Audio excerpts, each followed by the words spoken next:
baseado no livro Iniciação Humana e Solar, capítulo 8. Sobre o caminho do discipulado. Esta é a parte 4 de 5 partes. Os comentários são de Michael Robbins.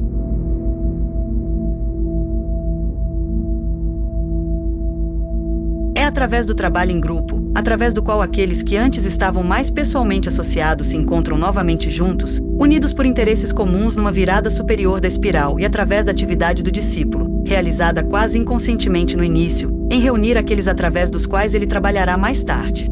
Comentário. A segunda destas razões é mais interessante. A condição do discípulo em progresso torna-se cada vez mais magnética e ele começa a atrair para si aqueles a quem tem algo a oferecer. Eles desejam o que ele tem para dar e ele deseja dar. Aqueles que são assim reunidos são muitas vezes ocultamente bem conhecidos do discípulo. Eles foram seus companheiros, seus familiares, seus amigos íntimos nos anos anteriores, mas ele, através de sua determinação de viver a vida espiritual a qualquer custo, avançou um pouco sobre eles e agora se apresenta para eles como um ponto de inspiração magnético e iluminador. Isto Buda fez literalmente e em uma encarnação, retornando como professor para a família que aparentemente abandonou anos antes, quando silenciosamente, e à noite, saiu de sua cidade em busca da iluminação. O primeiro dos 2 métodos para reencontrar nossos associados de anos anteriores é horizontal, o segundo é vertical. Aqueles de nós que estão reunidos em torno do mestre Descartes, ou de qualquer outro mestre, são provavelmente muito bem conhecidos por esses mestres. Descartes está sempre insinuando isso e às vezes é explícito sobre seu antigo relacionamento com o discípulo em questão. A forma de tratamento frequentemente usada, irmão mais velho, conta a história. Devemos estar atentos à verdadeira identidade dos nossos associados, aqueles com quem podemos estar afiliados e aqueles que podemos estar consciente ou inconscientemente reunindo para inspiração e instrução. Muito sobre o destino das relações humanas pode ser aprendido desta forma. Comentário. Cultive a felicidade, sabendo que a depressão, uma investigação excessivamente mórbida dos motivos e uma sensibilidade indevida às críticas dos outros, levam a uma condição em que o discípulo é quase inútil. A felicidade é baseada na confiança no Deus interior, na justa apreciação do tempo e no esquecimento de si mesmo. Aceite todas as coisas alegres que possam surgir como confiança para serem usadas para espalhar alegria, e não se rebele contra a felicidade e o prazer no serviço, pensando que isso é uma indicação de que nem tudo está bem. O sofrimento surge quando a personalidade se rebela. Controle essa personalidade, elimine o desejo e tudo será alegria.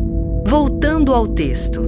Embora a vida de um discípulo seja difícil, é necessário que ele cultive a felicidade e o bom ânimo. A alegria e a felicidade pertencem respectivamente à alma e ao espírito, mas até a felicidade, uma vibração expressa através da personalidade, é útil.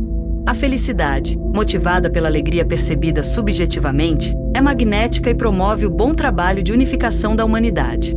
Os discípulos, percebendo a distância entre as suas realizações e os seus ideais, muitas vezes caem num estado de depressão, submetendo-se a si próprios e ao seu comportamento a uma análise sombria e mórbida, a fim de encontrar a natureza do pecado que os manchou.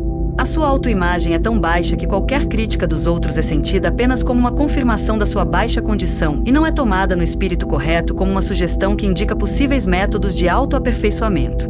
É óbvio que o discípulo deprimido, profundamente desolado pela sua condição lamentável, tem os olhos voltados quase inteiramente para o pequeno eu. A fonte da qual podem vir a inspiração e a elevação, isto é, a alma, é cortada pelo egocentrismo e a escuridão apenas se aprofunda. É um círculo vicioso e não pode levar à felicidade e à alegria. O antigo ditado de esquecer-se de si mesmo no serviço, pelo menos a personalidade, contém muita sabedoria, pois conecta o discípulo com a fonte de suprimento vitalizante. A energia elevadora da alma pode fluir para a personalidade, que se torna animada por um novo sopro de vida. Aqueles que experimentam a presença da alma ficam interiormente alegres, embora os fardos externos e internos que pesam sobre eles possam ser grandes. Recebemos a receita para a felicidade. É baseado em confiança no Deus interior, uma justa apreciação do tempo, um esquecimento de si mesmo. Falamos do esquecimento de nós mesmos. Talvez possamos pensar nisso como lembrança de si mesmo, pois quando o eu superior é lembrado, a importância da personalidade e suas aparentes misérias desaparecem de vista. As energias superiores do eu superior são experimentadas como estimulantes e o discípulo, agora cada vez mais infundido pela alma, sente-se cada vez mais alegre e feliz.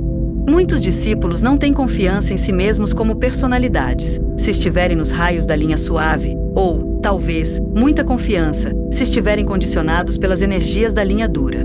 Na verdade, o homem exterior é extremamente perecível e é apenas um fenômeno passageiro. A alma é muito mais duradoura, embora também, na sua forma atual, não seja eterna. Mas a alma é suficientemente permanente e poderosa o suficiente para ser confiável. Ele perdura por centenas, até milhares de vidas de personalidades evanescentes e brilha nos planos internos como o Sol. Certamente é uma grande fonte de confiança quando o discípulo tem a sabedoria de se afastar da identificação da personalidade. Tudo que é de natureza pessoal pode falhar ao discípulo, mas a alma continua a ser uma fonte constante de força. A alma ou anjo solar será vitoriosa em suas intenções de redimir e aperfeiçoar o homem inferior. Quando o discípulo se funde com esta alma, ele se identifica com a alegria natural da alma, uma alegria tão natural e espontânea quanto é previsível a miséria habitual da personalidade não redimida, especialmente neste planeta de liberação da tristeza e purificação da dor.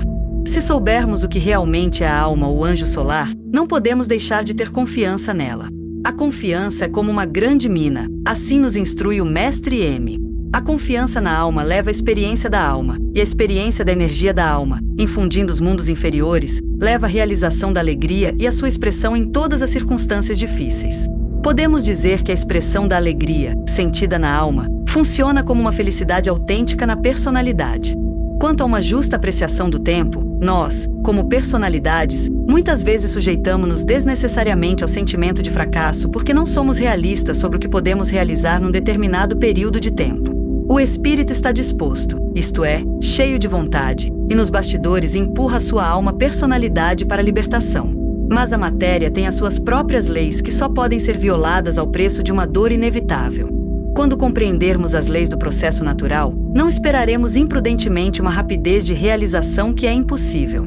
Tais tentativas estão fadadas ao fracasso, e se o discípulo estiver emocionalmente investido em tais resultados, a infelicidade e a depressão não poderão ser evitadas. Mas é necessária muita experiência para avaliar com justiça a relação entre tempo e realização. Muitas estimativas incorretas devem ser vivenciadas antes que se saiba quanto tempo um ato de manifestação normalmente leva e quanto tempo deveria levar. A personalidade, sentindo a partir de sua perspectiva a brevidade do tempo, avança.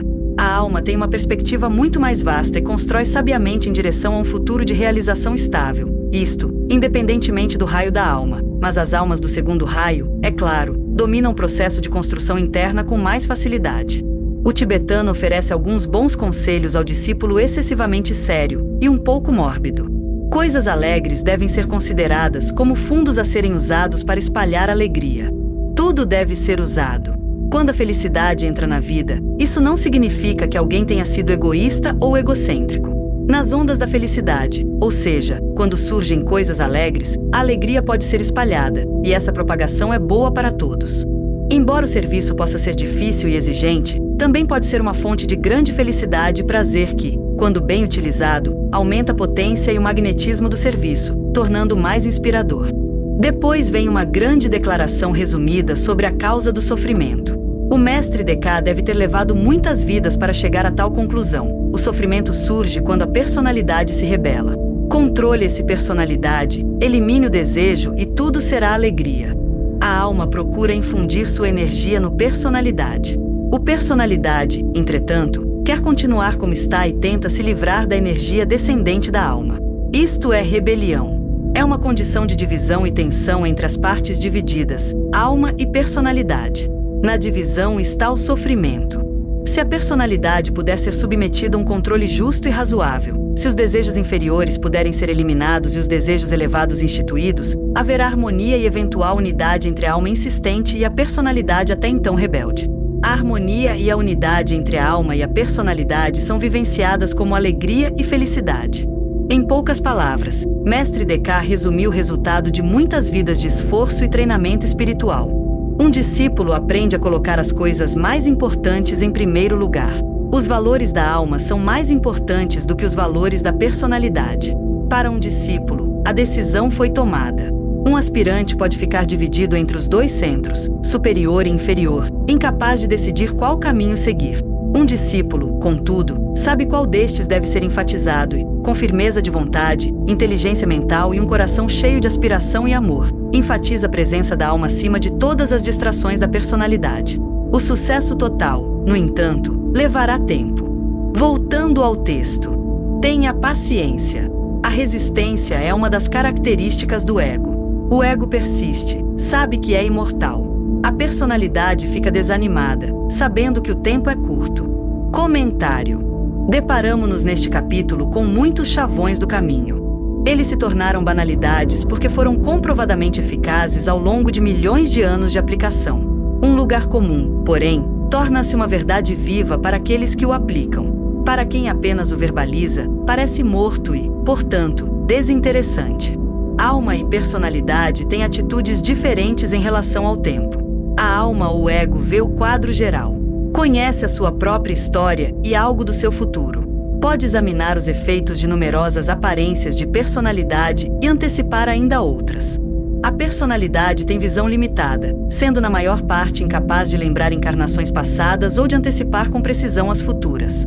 A alma conhece sua própria imortalidade, pois a consciência no universo é imortal. Para a alma, sempre novas oportunidades e ela vê essa oportunidade. Sua coragem nunca esmorece. A personalidade não vê tal oportunidade. Onde não há visão, o povo perece. A personalidade cai no desânimo, vendo apenas a finalidade do fim. O problema será resolvido à medida que conseguirmos desenvolver a perspectiva da alma, em grande parte através da meditação e da reflexão profunda e cuidadosa sobre as realidades da vida.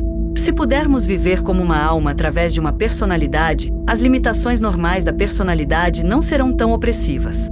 A paciência se tornará mais natural para nós, porque a paciência natural da alma se tornará parte da nossa consciência nos 3 mundos. Não podemos nos forçar a ter paciência. Se a nossa consciência for limitada, nenhuma força e disciplina produzirá a verdadeira paciência. A verdadeira paciência deve derivar da realização da alma.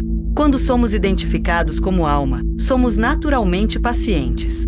O valor da paciência, claro, é que não arruinaremos o nosso trabalho através de uma pressa inadequada. Não forçaremos a forma além da sua capacidade de resistência. Não introduziremos desnecessariamente irritação nas situações, destruindo assim uma harmonia potencialmente construtiva, e não causaremos desunião em meio à possibilidade de unidade. A paciência é valiosa por vários motivos. Quanto mais vemos e entendemos essas razões, mais pacientes nos tornaremos. Voltando ao texto. Para o discípulo nada ocorre senão o que está no plano, e onde o motivo e a única aspiração do coração são para a realização da vontade do mestre e o serviço à raça. Aquilo que acontece contém as sementes do próximo empreendimento e incorpora o ambiente do próximo passo em frente. Aqui reside muito esclarecimento, e aqui pode ser encontrado aquilo em que o discípulo pode descansar quando a visão está turva, a vibração mais baixa do que talvez devesse ser, e o julgamento nebuloso pelos miasmas decorrentes das circunstâncias no plano físico. Com muitos, surge muita coisa no corpo astral que se baseia na vibração antiga e não tem fundamento de fato, e o campo de batalha serve para controlar a situação astral, de modo que a partir das ansiedades e preocupações atuais possa crescer a confiança e a paz, e a partir da ação violenta e interação pode haver tranquilidade elaborada. Comentário. Muitas pessoas reclamam de suas vidas. Eles não apreciam as circunstâncias, sempre encontrando algo para criticar. Descartes diz-nos que, para o discípulo, tudo que surge está no plano. Todos podem ser usados para promover o plano. Quando confrontado com aquilo que é de baixa qualidade, existe a oportunidade de aumentar a qualidade. A apresentação da imperfeição suscita ideias que revelam como uma perfeição maior pode ser alcançada. Todos podem ser usados para fins positivos. Tal atitude ainda não é comum. A polarização astral da maioria dos humanos é tal que, presos entre pares de opostos, eles enfrentam o ambiente com reclamação e irritação, a menos que este, temporariamente, pareça atender aos seus desejos. Aqueles que são motivados unicamente pelo desejo de cumprir a vontade do Mestre e de servir ao plano divino serão orientados para o mundo como discípulos. Então, será intuído o potencial oculto de cada apresentação ambiental. Em cada apresentação, eles verão a necessidade e se comprometerão de forma empreendedora a atender a essa necessidade. Nesta perspectiva, os padrões de cada momento são vistos como relacionados ao plano e o ambiente apresentado se torna o campo do próximo serviço requerido. Esta é uma abordagem muito diferente, não é? Examinemos como enfrentamos tudo o que encontramos na vida. Se permanecermos como representantes conscientes do plano divino, as nossas queixas serão grandemente reduzidas e a nossa desenvoltura aumentará grandemente. Mestre DK é realista sobre as vibrações nada desejáveis que surgem na natureza tríplice inferior. Os discípulos afligidos pela redução da vibração podem não ver facilmente o curso da ação correta. Mas se compreenderem que cada apresentação ambiental contém em si a semente da possibilidade de cooperação eficaz com o plano divino, poderão ficar tranquilos em todas as circunstâncias. Cada momento pode ser um momento relacionado ao plano. Cada momento pode ser um momento de serviço. Temos apenas que reconhecer o potencial oculto latente em cada padrão apresentado de forças e energias. Então não poderíamos mais dizer, eu serviria ao plano divino se ao menos. O plano astral é o plano da grande ilusão, e nosso corpo astral é a nossa conexão com esse plano. No entanto, somos frequentemente perturbados por condições astrais que não têm realidade presente. São ecos de tempos passados, reverberações do passado. Devemos distinguir o que é velho e inútil do que é presente, real e útil. O valor do autocontrole é repetidamente enfatizado. É o grande projeto do discípulo, e ele deve conduzi-lo rapidamente, pois o verdadeiro discípulo deve estar mais envolvido no serviço ao plano do que na domesticação da personalidade. DK nos dá dicas importantes sobre o controle astral. Todos somos assolados por ansiedades e preocupações. É a condição humana, pois a humanidade está focada no quarto raio da harmonia através do conflito, propenso à preocupação. Para muitas pessoas, o corpo astral é o campo de batalha. Quando o controle correto chega, a paz sobrevém. Mas o controle correto não pode ocorrer se a pessoa não estiver suficientemente identificada com a alma. A confiança e a paz devem suplantar a ansiedade e a preocupação. Aqueles que se reconhecem como almas têm confiança e paz. Aqueles que estão polarizados na sua natureza astral experimentam ação e interação violentas, pois os grandes pares de opostos estão a lutar, especialmente neste plano. Mas para quem está acima da briga, não há mais necessidade de participar da violência emocional. A mente infundida pela alma está fixada em soluções potenciais, e a reatividade excessiva é vista como uma perturbação que obscurece o plano. A frase "a tranquilidade pode ser elaborada" é muito interessante. Sabemos que a tranquilidade é muito mais desejável do que as instabilidades da guerra constante entre energias opostas. Quando a tranquilidade chega, novamente ela não é aplicada. Pelo contrário, foi elaborado a partir das condições de batalha. As formas de conflito incessantes são conhecidas e compreendidas, e foi elaborada uma forma de alistar os pares de opostos numa solução tranquila para as dificuldades presentes, isto é, pensada, planeada, desenhada, desenvolvida e aplicada. Através da elaboração criativa foi encontrada uma solução criativa para o dilema astral. Neste parágrafo, Mestre DK está aconselhando a aceitação das circunstâncias. Não se é passivo nessa aceitação. Em vez disso, estamos atentos e engenhosos, caminhando pacientemente em direção a uma solução iluminada. O mestre procura reduzir a inquietação astral em que tantos aspirantes e discípulos probatórios parecem viver. Ele procura acalmar as águas. Ele diz: controle o corpo da emoção, pois as ondas que se levantam nos mares tempestuosos da vida engolfam o nadador, excluem o sol e tornam fúteis todos os planos. TWM 473. Os trabalhadores do plano divino devem garantir que a sua pequena parte no plano não termine em futilidade devido à má gestão do seu veículo emocional. Voltando ao texto. É possível chegar a um ponto em que nada do que aconteça possa perturbar a calma interior, onde a paz que excede a compreensão é conhecida e experimentada, porque a consciência está centrada no ego, que é a própria paz, sendo o círculo da vida búdica, onde o próprio equilíbrio é conhecido e sentido, e o equilíbrio reina porque o centro da vida está no ego, que é, em essência, equilíbrio, onde a calma reina serena e inabalável, porque o conhecedor divino segura as rédeas do governo e não permite perturbações da personalidade, onde a própria bem-aventurança alcançada, baseada não nas circunstâncias dos três mundos, mas naquela realização interior da existência separada do não-eu, uma existência que persiste quando o tempo e o espaço e tudo que neles está contido não existem. Isso é conhecido quando todas as ilusões dos planos inferiores são experimentadas, atravessadas, transmutadas e transcendidas, que perdura quando o pequeno mundo do esforço humano se dissipa e desaparece, sendo visto como nada, e isso é baseado no conhecimento de que eu sou isso. Comentário. Mestre DK procura inspirar-nos com uma visão das possibilidades. Um dia, uma vida totalmente impregnada de alma será vivida e com ela surgirão padrões de pensamento, sentimento e comportamento que, no momento, são apenas sonhos para a maioria. Um iniciado não está sujeito a perturbações astrais. Ele preserva uma calma interior serena. DK nos conta como isso acontece. Com a consciência focada no ego, que é a própria paz, sendo o círculo da vida búdica, o iniciado experimenta a paz que excede a compreensão. Esta paz não é experimentada porque as circunstâncias são tranquilas e pacíficas. A paz é experimentada independentemente das circunstâncias. O plano búdico é o plano da harmonia. Nesse plano, a harmonia do padrão divino é intuitivamente compreendida, e essa compreensão traz harmonia à consciência. Não existe razão suficiente e permanente nos mundos inferiores que explique esta paz. Ela se origina de acima. Notamos a frase círculo de paz búdica. O círculo ou esfera é essencialmente um símbolo do segundo raio e sugere a inclusão de todas as coisas numa condição de unificação. O ego, a alma nos planos mentais superiores, é fundamentalmente condicionado pelo segundo raio e, até certo ponto, pelo quinto, e a fonte triadal do segundo raio é o plano búdico. Ele próprio responde ao plano monádico, outro grande centro de energia do segundo raio, pois reside no segundo subplano do plano físico-cósmico. Podemos ver, portanto, porque o ego é considerado ou está dentro do círculo da vida búdica. O ego envolto no corpo causal não é o círculo da vida búdica liberado, porque Budi não pode se expressar livremente quando limitado pela matéria mental superior, um plano considerado arupa, em certo sentido, mas realmente rupa de a perspectiva da vida solar maior, o logo solar. Aqueles que desejam compreender e participar da paz que excede todo o entendimento devem vivenciar Budi como uma energia condicionadora. Isto começa a ser possível na terceira iniciação, quando alguém fica na montanha onde a forma morre e pode começar a polarizar-se nos mundos sem forma ou arupa da tríade espiritual, especialmente em suas duas divisões superiores, Budi e Atma.